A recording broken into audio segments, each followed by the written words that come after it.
It's the Michael Patrick Leahy Show, broadcasting live from downtown Nashville. And now, here's Michael Patrick Leahy. We welcome to our microphones right now our very good friend who's going to set the day right for us. I'm going to do my best. E.J. Haast, the refugee from Minnesota stand. You know, have you ever had one of these days where just everything was a little bit off to get started? We had those. I think we all have. We had a little technology glitch that we had to fix, and then a couple other things we had to fix. But now you are in studio, EJ, so all is right in the world. We're gonna calm the waters. We're gonna calm the waters, even though we've got 14 days, and everything is weird in terms of. Have you noticed how blatant and brazen the regime media currently is? Outrageous. I mean, beyond outrageous. Mm-hmm. Yeah. Yep. Look, we played earlier in the last hour the biased CBS reporting. Mm-hmm.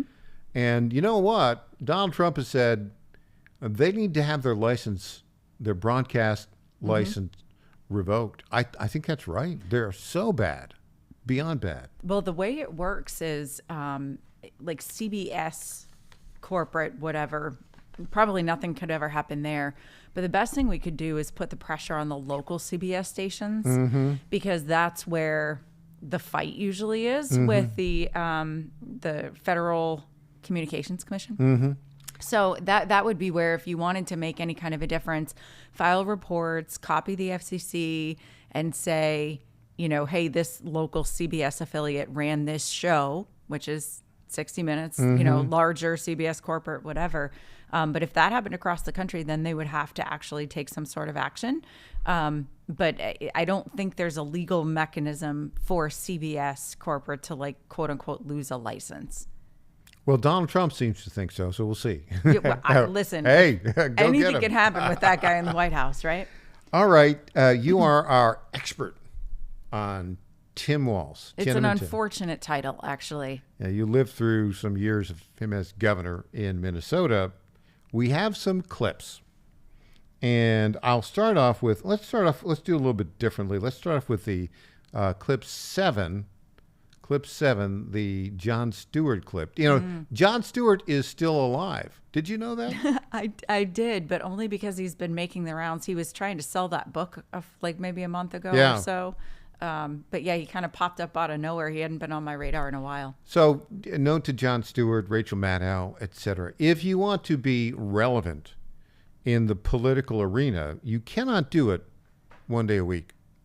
You've got to have. That's true. I mean, Rachel, you know, on MSNBC was doing it, you know, 5 nights a week, and then decided that she wanted more time doing whatever, and so now she's just one night a week. Right.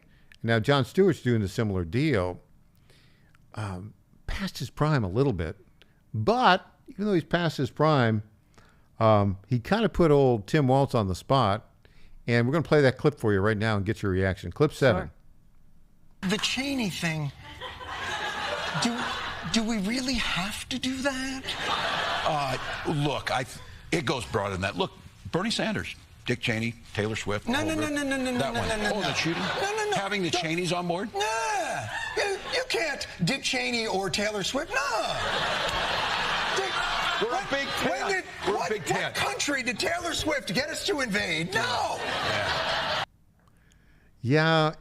Jon Stewart was having none of Tim Walz's whatever that is. Right. He wasn't. I think, you know what's funny is they keep saying we're a big tent, and they get the Liz Cheney and the Maria Shriver, and now I guess some long descendant of Ford is now endorsing them too, some daughter or granddaughter or something of President Ford. And so President Ford. Yeah. And so, by the way, just anytime there's a daughter or a child of a president, it is very difficult for them to actually be sane people in their adult life. And usually, you know, when your father's a president, your life is different. I mean, how do you exceed your parents? And usually, a lot of them kind of go off course. Sure. And I think that's not just presidents. I think that happens in society with really wealthy parents and highly successful parents and things like that. But as it relates to this clip, though, what I find to be funny is, he's saying we're this big tent and he's throwing his arms up in the air with his signature cheerleader jazz hands. But he also, he's trying to make the point that, like, we'll welcome everybody.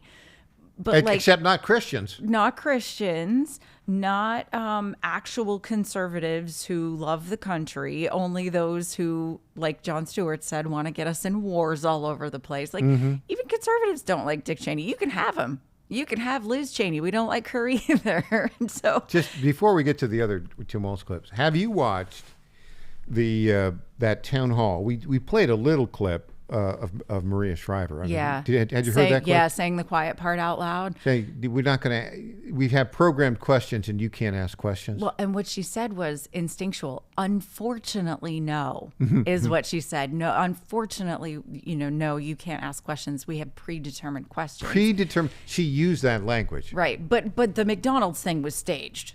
Like these are the standards. Like he can't pretend to work at McDonald's and actually talk to the workers there and have like this really fun campaign event without getting just ripped to shreds on all the alphabet media and all the influencers that are paid by the Harris campaign. But she can have a quote unquote town hall, which is supposed to be the people of the town asking the questions of the candidate.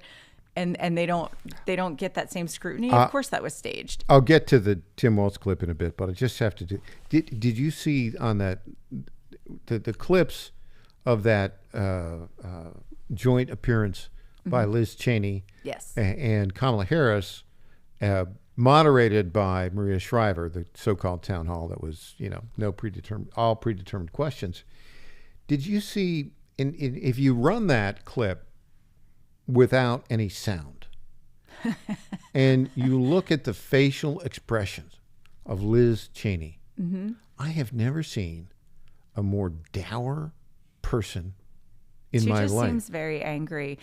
I used to give a lot of, grace to people with I'm sure you've heard of RBF, right? Resting bee face. Where I've not heard of that. Oh, you haven't? Okay, so now I've been accused of it my whole life, so I'm sensitive to that. Resting bee as in rhymes with witch? Correct. Okay, so let me just, for the record, but Patrick, our producer, is cracking up because he knows what it is. I'm not just showing my age, but just for the record, yes, you have never had the resting bee face that I can tell. Thank you. Well, I also work on it. You always have the happy face. Thank you. But I also work on it. So I was accused of that like my whole life, when you were in high school and it was girls, being nasty and they'd say, oh, you're giving her a dirty look. And I didn't think I was. I didn't know. And so I'm a little sensitive to that. They said that Michelle Obama, same thing, whatever. Yeah. However, when it comes to Liz Cheney, I think she's legitimately mad. Like, I think she's actually angry. I don't think she suffers from RBF syndrome. She doesn't have resting bee face. She has permanent bee face. Yeah. I think we've just coined a new thing. PBF. PBF. Permanent bee face. Liz Cheney. She kind of looked like, I don't know, you juxtapose her. She didn't smile once, I don't think. She's an angry So what you're saying person. Is the joy is gone from the campaign. There was joy, but it's gone. It's gone. And put Kamala Harris in her current mode, the joyless Kamala, the permanent bee face of Liz Cheney with, I don't know, they get her in a room with Hillary Clinton. Oh my goodness. It's toxic. That would be like your worst nightmare. I thought you were going to ask me though about the facial expressions of the crowd because they were equally as stoic and boring and just disengaged. The get me out of here face? It really looked that way. Mm-hmm. We've got more Tim Walz highlights, lowlights when we come back. Aaron Haas, refugee all-star panelist, our new all-star panelist is here. We'll be back after this.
My fellow Americans, I was this close, very close, to buying from the lumber yards. These are sick people.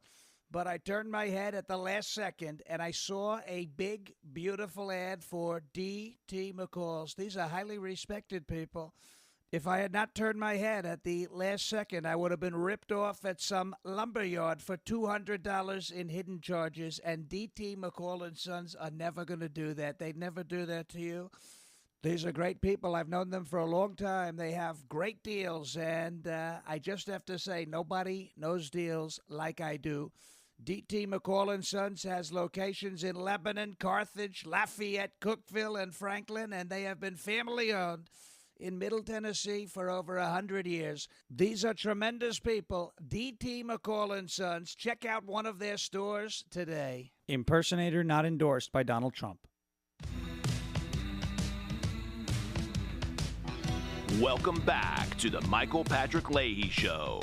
Now, here's Michael Patrick Leahy. All-star panelist E.J. Haast in studio, refugee from Minnesota, Stan. E.J., before we get into our Tim Walz stuff, a little segue about, you heard that spot, Yeah, the D.T. McCall spot? Terrific. So I want to tell you a little of the history, and there's a little angle to it. So that impersonator is a fellow by the name of Sean Farish. Okay. Sean is from Long Island. Okay. I think I've seen him before, probably on some shows. Sean moved to Spring Hill, Middle Tennessee, a couple years ago. Okay. And so now he's a Tennessean. I love that. And now that spot, you can listen to it. And our friends, D.T. McCall's been in business in Middle Tennessee for over 100 years. And A.J. McCall runs it now. A good friend of mine. They've been an advertiser with us for 70 years, a long time. Wow. Very nice. And we heard that and we said, this is fantastic, right? But, there are other radio station chains, radio stations, to be nameless, that have not, that right now aren't going to run that ad. They won't run it. They won't run it.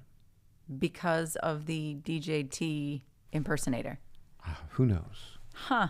Who knows? But well, they're lost. Because we are the America First radio station here in town. We're running that one, and it's getting a huge reaction. Of course it is. It's terrific. It is so funny. So, and look, you got to have a little bit of fun because, the future of the country and the world is at stake over the next 14 days. There's just so much, so much of that stress you can take. You need to have a little bit of fun, right? The great Jimmy Buffett said, if we couldn't laugh, we would all go insane. Well, yes. And speaking of which, let's have someone to laugh at, which is Tiananmen Tim Walz, your former governor when you lived in Minnesota. We've got a couple of clips. Let's start off with clip number 5. Tim Walz talking about disrespect. She actually worked in a McDonald's. She didn't go and pander and disrespect McDonald's workers by standing there in your red tie and take a picture. Hilarious. Okay. The whole McDonald's thing. Brilliant. Yeah, you're the PR person. You're the digital marketing person. It seems to me that it gets at the core of the problem of Kamala Harris. Sure. Well, she can't have fun. There's no... You look at even their town hall and, all these other things, these events that she's doing, even him on Jon Stewart. It's a comedy show, and he had to bring everything back to the serious. It's very bizarre. But you know what I found disrespectful? My brain immediately went to all the people they kicked out of that restaurant in Pittsburgh. Yeah, really. So that they could stage their little restaurant experience. Yeah. Right? I think that was more disrespectful, kicking out all the patrons and the workers so that they could have their stage paid actors pretend to be, restaurant goers. So it's just silly. It was a great event. It was very funny. Of course it was staged. Of course they made sure that no random person could just roll up to the window. The man's had 2 attempts on his life that we know about that were very credible. So, just silliness. The workers were real. the person who owns, so a lot of people don't realize McDonald's is a franchise organization, which means it has local owners. So the local owner allowed him to come in. Right. This wasn't like McDonald's corporate was like, yeah, sure, let's just pick a store for you. He had to work with the people was friends with from the the local local, owner. Yeah. right, the local people. And then, of course, the reception, even before he got there, lining the streets with, I mean, it looked to me like at least 1,000 people. I don't know. I don't count crowds, it was but several thousand. it was a lot of people with signs and flags and everything just for the chance to get a glimpse of him going into McDonald's. Brilliant PR move. The other thing too is it wasn't intentional necessarily, but the kind of everything about it worked because the colors of a McDonald's Yeah. are, gold and red, yellow and red. Mm-hmm. So here's Donald Trump, obviously coming in with a white shirt, red tie, blue jacket, and of course he's got the blonde hair. Well, the orange face. And the orange face. So it worked. So it totally worked. Yeah, and the other thing about it was it points out, and Trump has a bit of genius for this, it points out the weakness of Kamala Harris, the inauthentic nature of her, because she started claiming that she worked at a McDonald's. Sure. There's no evidence that she did. Right. She claimed, ultimately when pressed, she said, well, I worked at a McDonald's in Alameda. Alameda, for those of you not familiar with the Bay Area, is just immediately to the west of Oakland. It's a little island, a little peninsula, if you will, where the Alameda is, I don't know, maybe population 50,000 or so. Okay. She claimed she worked at a McDonald's there. Nobody at that. I mean, She- listen, she it's didn't not work it's at not McDonald's. unreasonable for a franchisee who probably doesn't even own that particular McDonald's anymore. It's probably changed Right. hands. Managers change hands, things like that. So paperwork aside, I can understand how those things from decades ago would be missing or gone or Right. not be able to find them. What would be pretty easy though is to find a human who worked with her. Because, I mean, I worked at Stop and Shop in Cape Cod, Massachusetts. So you worked at Stop and Shop Yep. in Cape Cod, Massachusetts. I promise you, if the vice president of the United States came out of that Stop and Shop, I'd know who it was. Right? And I'd be able to be like, I worked with that vice president. And nobody's doing that. Nobody said, I worked with her at McDonald's. Yep. No manager was like, hey, she worked for a few months for us and, she burned the fries. Like you would think there'd be a story or something. And nobody's coming forward. Well, there's the story. The story is she's lying. Yeah, she lies about a lot of things, though. She seems to lie about a lot of things. So it's all, I've said this about Tim Walz many times over. It's like exaggeration for self-promotion. It's not just like to lie for the sake of lying. There's always a purpose there, which is to like make me look better in the eyes of the audience that I'm talking to. When Tim Walz lies about his service, his ranking, the lies that he has lied. If we listed every lie that Tim Walz has told and that Kamala Harris has told, in the we'd course be of this here until campaign, noon tomorrow. we would still have more lies to go, right? Right. And that's part of the issue here. Right. So do we have time for the? Let's do the clip number 6. Waltz at the View. When you speak to these voters, a lot of them are former core Democratic voters, think the Clinton coalition, but many have become a big part of Donald Trump's base. What is your message to win those voters back? Yeah, it is true. I represented one of the last districts where Donald Trump won by nearly 20 points, and I was still elected to Congress. Look, these are folks that are concerned that these areas have been left behind. We've seen an economy that shifted some of these jobs. I make the case that's because of people, venture capitalists like J.D. Vance and Donald Trump, that move these jobs out of there. But we need to talk to them about what impacts their lives, what is going to make their life better. So it's those core things about costs. It's the core things of gas prices, grocery prices. Wah, wah, wah. Yeah, it falls flat. Who cares? Yeah, it falls flat. And again, I say this, I feel like almost every time I come on air with you.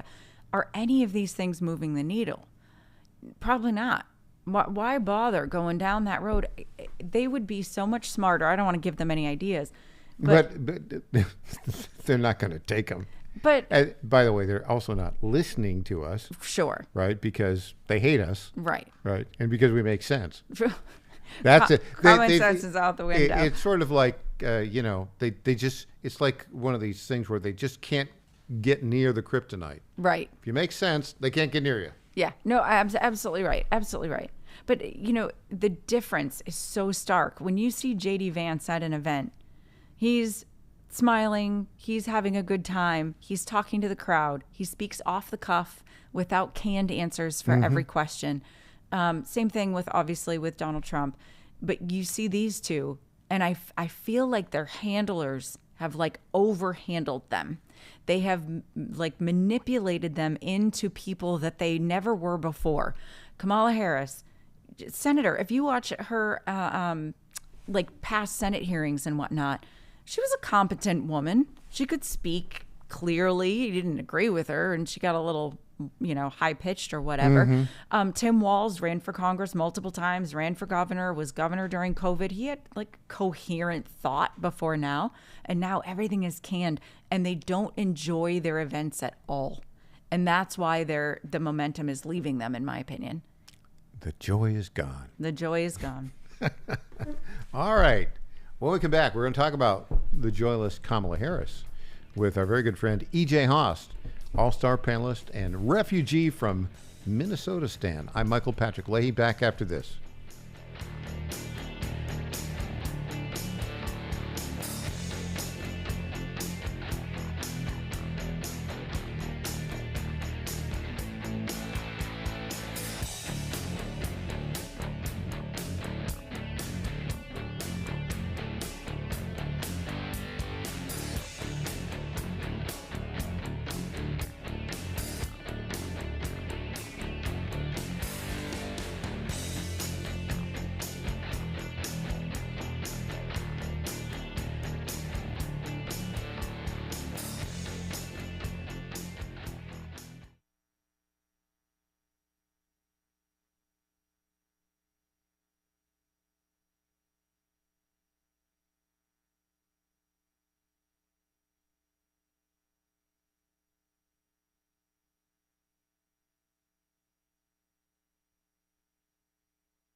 Hey there, this is Lenny McGill, founder and CEO of The Glock Store. As a proud sponsor of this show, you may have heard Michael Patrick Leahy mention us a few times over the past 4 years. But today, it's me on the radio telling you how pleased we are to be associated with Michael Patrick Leahy and his dedication to the highest levels of professional journalism. Michael Patrick Leahy has been threatened with jail time in bringing the true facts about that Nashville Covenant shooting to his listening audience. Michael Patrick Leahy, you keep doing what you're doing, and we here at the Glock Store will keep sponsoring your show for the good of Nashville and the entire country.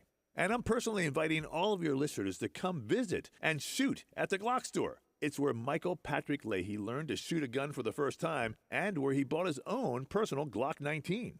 I'm Lenny McGill, founder and CEO of the Glock Store here in Nashville, just minutes from the airports, worth the drive from anywhere, and a proud sponsor of Michael Patrick Leahy and the Tennessee Star Report.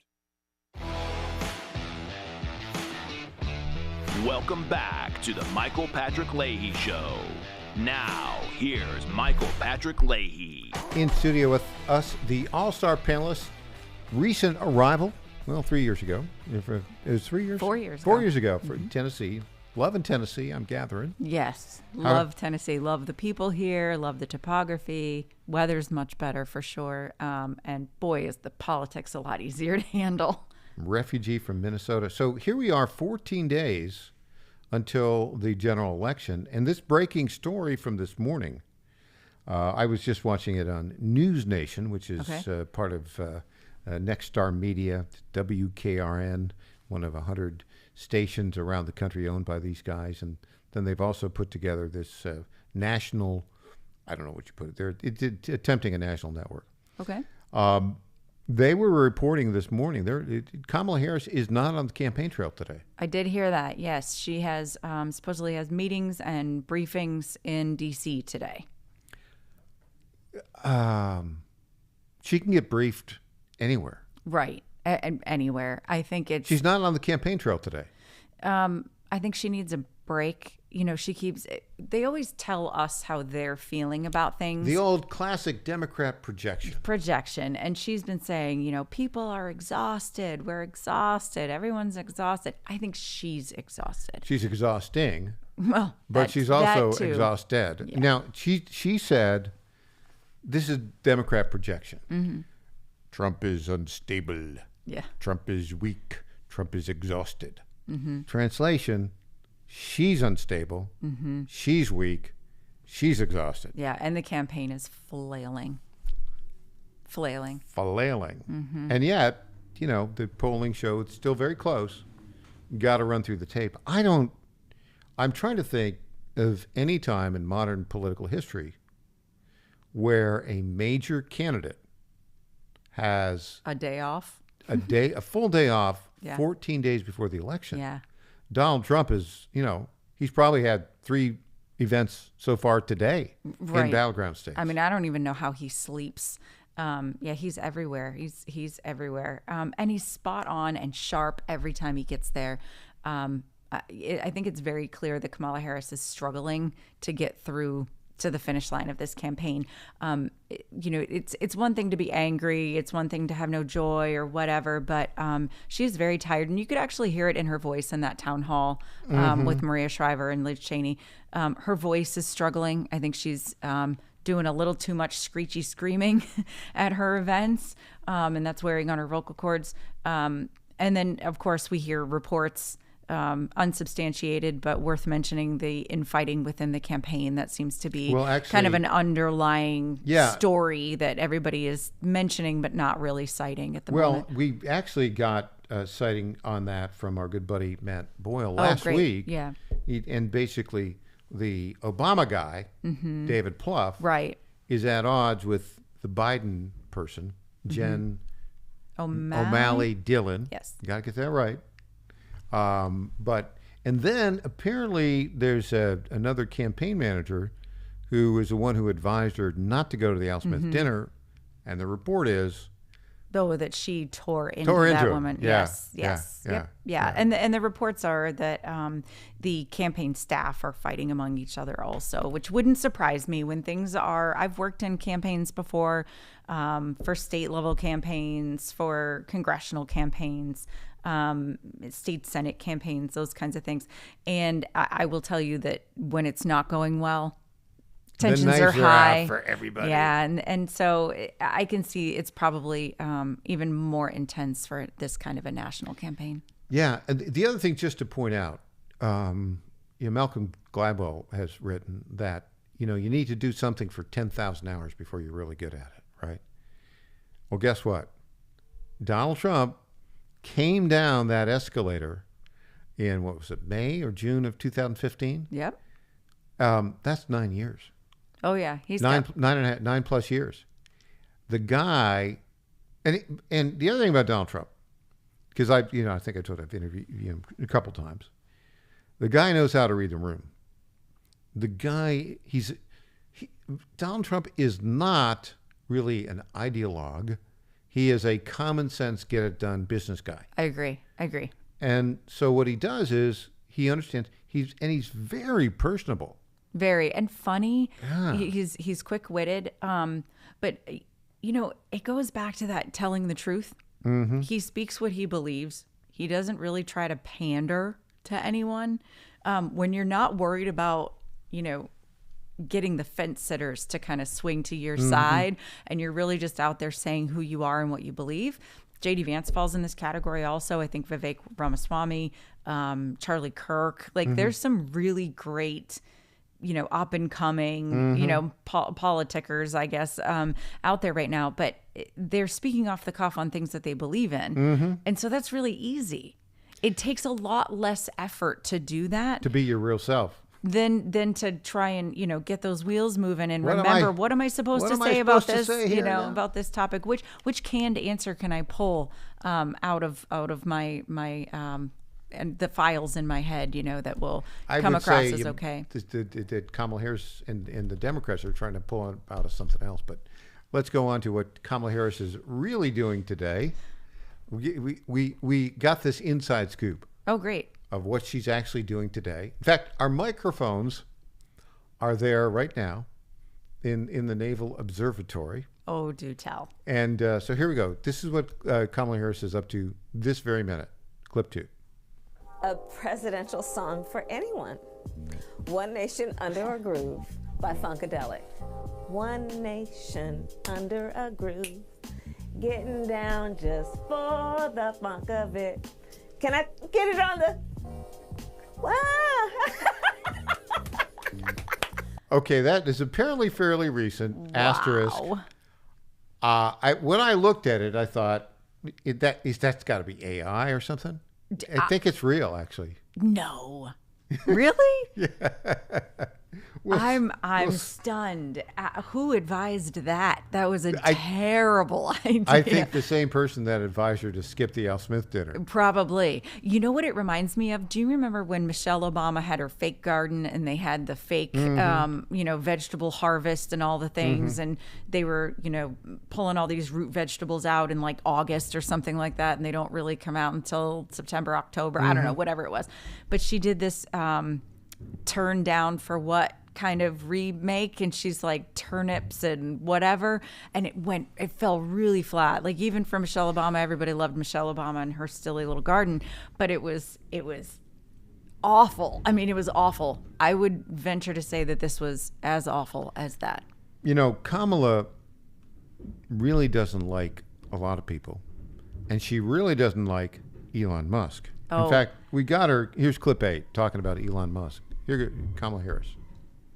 So Elon Musk is giving away $1 million a day to voters who sign a petition. Do you have concerns about that in the context of law, the sort of legal framework around elections? And secondly, Reuters investigation has shown something like 300 cases of political violence already in the run-up to the election. Can you just address what can be done and what the federal government can do to push back against that? Well, on the first point, I think people are looking into that. On the second point, When you say people, do you mean the U.S. government? I mean, I hear that folks are looking into it just based on the stuff you all are reporting. On the second point, there should be no place in America where we are seeing political violence. And sadly, we have seen, if we just look back to January 6th, when that occurred in a way that was most shocking and brought on because, of course, of Donald Trump, who incited a mob, a violent mob, that attacked the United States Capitol, wherein over 140 uniformed law enforcement officers were injured and some were killed. And where Donald Trump has still yet to Okay, I can't. I was I going to play can't more. take I it. can't take it. The eyes are rolling in the back of my head. You gotta be kidding me. Wah, First of wah, all, wah. lie. But that is rich coming from a person who bailed out rioters and looters in Minneapolis with her tweets encouraging violence, with her running mate Tim Walz allowing a police precinct to burn to the ground, allowing riots and fires and death to happen for 3 solid days in the cities that he is where he was living, for goodness sakes. You know, that's Well, his rich. wife- That makes me so angry to hear that. His wife Gwen, who seems a little odd. She's a little She different. She said during the riots, she opened the doors of the governor's mansion so she could smell the tires burning because she loved that smell. Yeah, and then Hope Walls, their daughter, who was in college, I believe, at the time, but an adult, was sharing secrets about where National Guard would be and such with the rioters and the Antifa mob people that were just taking over the cities. These people, it's do what I say, not what I do. And just the lies, the utter lies that come out of her mouth are unbelievable. As far as the Elon Musk thing goes, Yeah. you know, that's not a new tactic. It's just a new amount, right? Like the $1 million thing is what's scaring everybody. But like, how many emails? I'm not scared. How many emails have you gotten over the years that are like, oh, enter for your chance to win dinner with X candidate? Or, you know, you can get this, you know, we're giving away 15 so-and-so sweatshirts, you know, to the people who whatever. And you donate or you sign up or you do something and then you're entered into a drawing. This really isn't much different. I don't think Elon would do anything without consulting. He did. Yeah, without consulting the legal side of things. So let's talk about the legal. First, you know, he's a very focused guy. And he said, look, this election is it. If we want to keep our constitutional republic, keep our country, Trump's got to win. And the most critical state is Pennsylvania. That's right. And where has he been for the past several every days? day. He's in Every day. Pennsylvania right Yeah, now. it's unbelievable. And he's got this pact, and there's a petition. Now, he's very clever because he's framed it the proper way so that this can be legal. Right. You get the $1 million, you're randomly selected if you have signed the petition in favor of the First Amendment And the Second and Amendment. the Second Amendment. Yep. He's not buying a vote. Nope. He's not paying somebody to register to vote. I heard Hans von Spakovsky, the Heritage Foundation expert on election integrity, said that it's totally legal. Yeah. Now you get the whiny Mark Elias leftists; they'll claim it's not legal. It would, if challenged, it would survive a court challenge. I think Absolutely. it's brilliant. Well, the more we get back with E.J. Haast, I'm Michael Patrick Leahy.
Welcome back to the Michael Patrick Leahy Show. Now, here's Michael Patrick Leahy. And welcome back to the Michael Patrick Leahy Show. In studio, E.J. Haast, our newest all-star panelist, a refugee from Minnesota who arrived here safely 4 years ago and is staying here in state income tax-free Tennessee. You know, the Harris Walz campaign is just making so many mistakes, messaging mistakes. So they go to they go up to Detroit. Yep. And Donald Trump had said, you know, look, if Kamala Harris is elected president, they're going to turn the entire United States into Detroit. Detroit's a disaster. It's a failed economic city. disaster. Yeah. Mm-hmm. High poverty, high unemployment, etc. So they get Lizzo up there, who apparently is originally from Detroit, doesn't live there anymore. Of course she doesn't. Right? Who says, we want to make America into Detroit. Now, how does that play in, Georgia? Right. How does that play in Phoenix, Arizona? Sure. They're just don't know what they're doing. So Detroit's a disaster. But Minnesota, you've got a story in Minnesota here. Yes. Tell us about this. So University of Minnesota, not exactly a conservative campus, okay? By the way, I have been to Minneapolis a couple times. Once. Yeah. I've been at the University of Minnesota, and I got to say, the feel up there is like you're almost on the moon, particularly like in winter, right? Right. It's way up there. But go ahead with it your is. story. I mean, it's practically Canada, right? Yeah. So they've got some protesters trying to figure out where they came from, because we just heard recently that one of the Hezbollah leaders was saying that they are funding protests in the West. In the United States. So, yeah. yep. So we'll have to see if this is one of them. But a pretty good-sized group of protesters decided to take over one of the buildings in the University of Minnesota campus. And their reason is what? Anti-Israel, pro-Palestinian. They've got all the flags in the green and red and white and all of those things, holding signs that say, money, funding for education, not bombs, that sort of thing. They took over the building. This has been going on for at least 24 hours. And I just saw on X that they have now been making some arrests. And you can imagine all of those arrested look exactly like you think expect. they would. Yeah. Blue hair, tattoos. Yeah. But this is Tim Walz, Minnesota. It's lawless. Because of the policies all through George Floyd riots and beyond, they have emboldened people in the cities for sure to take over these buildings. No fear of consequence. They will probably all be out on some minuscule bail, if anything, very shortly, all so that they can do it again in some other town. If you want America to be like Detroit or Minneapolis, go for Harris Walz. There's this video clip that's a parody apparently. It says, "Welcome to Minnesota." I haven't seen. You've seen it before. I have. It's terrific. I will see it for the first time right now. We'll play it for you right now. Here we go. Welcome to Minnesota, where every moment is an adventure. From the tranquil natural beauty of our waters to the rich culture of our cities, Minnesota is where unforgettable memories are made. Go inside now! Get in the house! Step into friendly neighborhoods that make you feel right at home the moment you arrive. Stroll through vibrant streets, soak in the energy of our dynamic burning buildings, life, or indulge in a shopping spree at one of our world-class boutiques. Shoplifting. And behind it all is strong leadership and inclusive policies that create a place where everyone can thrive. Minnesota, we're ready to be your next adventure. And of course, every single one of those video clips is accurate. Those are real things that happened in Minnesota. The Minneapolis burning. Yep. And Tim Walz, your governor, clapping. Jazz hands. Jazz hands. Always with the jazz hands. And the thing that doesn't get mentioned a lot, where they started taking over highways and stuff was Minnesota. Yeah, I think it happened a little bit here and there. LA was known for that years ago. 4 or 5 years ago, they took over a highway. I remember that because I wrote about it at Breitbart. Yep. And it was some, typical left-wing, Yep. type They do it for crazy. everything. It's like climate. Does and, anybody actually work for a living up there? Or do they protest all the time? hard to find them, right? Eh? Yeah. I mean, when I lived there, I had friends who worked. I certainly worked, but yeah, it was. It was so sad to see it because the state itself is very beautiful. There's a lot to get out of it. It is beautiful. The lakes are beautiful. Just beautiful. Lots of lakes. And most of the people are very nice and kind people. But it's not a particularly like ambitious state when it comes to, economy or anything like that. They would rather tax higher, and it is one of the highest tax states as well. So, it's a lot of old money. The Republicans, a lot of people don't know this, Republicans really dominated politics there for a good while. We had Tim Pawlenty as governor Right. and that sort of thing. Until Mark Dayton of the old Dayton's department store. Which didn't that become, Target? Target, I believe. Yeah. So, and his wife, who's a Rockefeller, decided to throw a lot of money behind Democrat candidates in the state of Minnesota. So Alida Rockefeller Messenger, I think is how you say her last, Messinger, and Mark Dayton really flipped some things in that state. And now they have money from every, left-wing organization that you can imagine. Little Soros is spending time there. I like that. Little Soros. Yeah. So, Open Society Institute, all of the quote unquote alliance groups. It used to be a really great state and it's just gone downhill. One last thing. Yeah. Donald Trump is being endorsed by Elon Musk and successful people in business. Harris and Waltz are being endorsed by like musical entertainers and Hollywood stars. The latest, I don't know if you saw this.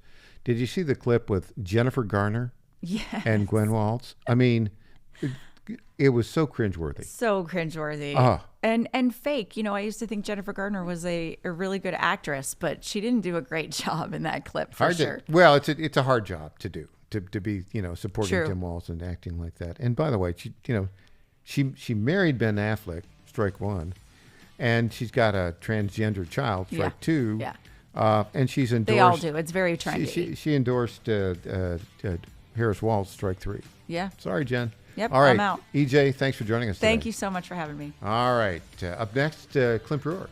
I'm Michael Patrick Leahy. We'll be back after this.